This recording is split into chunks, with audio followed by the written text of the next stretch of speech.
Welcome back. ફરી એકવાર નજર અન્ય સમાચાર પર કરીએ તો આજે દેશનું વર્ષ 2025-26નું બજેટ રજૂ થશે. વડાપ્રધાન નરેન્દ્ર મોદીના ત્રીજા કાર્યકાળનું પહેલું પૂર્ણ બજેટ નાણામંત્રી નિર્મલા સીતારમણ રજૂ કરશે. સતત 8મી વખત સીતારમણ બજેટ રજૂ કરશે ત્યારે પેટ્રોલ અને ડીઝલ સસ્તું થવાની આશા સેવવામાં આવી રહી છે. ત્યારે નવા માળખામાં 10 લાખ સુધી આવક ટેક્સ ફ્રી થવાની આશાઓ લોકો માની રહ્યા છે. ત્યારે પીએમ કિસાન સન્માન નિધિ હેઠળની રકમ પણ વધી શકે છે. ત્યારે બજેટમાં રોજગારી અને શિક્ષણ પર ફોકસ કરવામાં આવી શકે છે.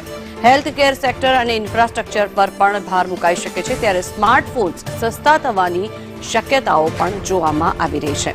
ટૂંક સમયમાં આજે દેશનું 2025-26નું બજેટ રજૂ થશે.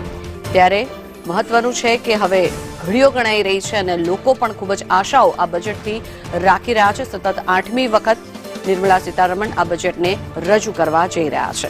પેટ્રોલ અને ડીઝલ સસ્તું થાય તેવી આશા અને સંભાવનાઓ સેવવામાં આવી રહી છે. ત્યારે જાહેર જનતાને આ બજેટથી ઘણી બધી આશાઓ બંધાયેલી છે.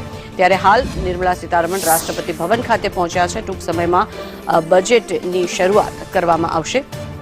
આ બજેટમાં ફોકસ જે છે તે રોજગારી અને શિક્ષણ પર રહે તેવી શક્યતાઓ જોવામાં આવી રહી છે. સાથે જ હેલ્થ કેર સેક્ટર અને ઇન્ફ્રાસ્ટ્રક્ચર પર પણ ભાર મુકાય તેવું જોવામાં આવી રહ્યું છે. આ બજેટને લઈને લોકોમાં એક અનેરો ઉત્સાહ પણ છે, કારણ કે ઘણી બધી એવી બાબતો છે કે જેને લઈને બજેટ આજે જે છે તે નક્કી કરવામાં આવશે.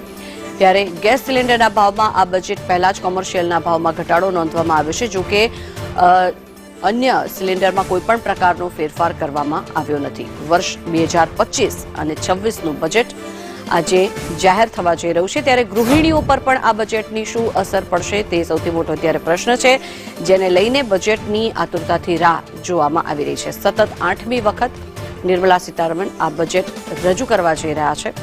હાલ રાષ્ટ્રપતિ ભવન ખાતે તેઓ પહોંચ્યા છે અને ટૂંક સમયમાં બજેટની શરૂઆત કરવામાં આવશે. રૂપિયા 10 લાખ સુધી આવક ટેક્સ ફ્રીની પણ માંગ છે. ત્યારે પીએમ કિસાન સન્માન નિધિ હેઠળની રકમમાં પણ વધારો થાય તેવી શક્યતાઓ છે.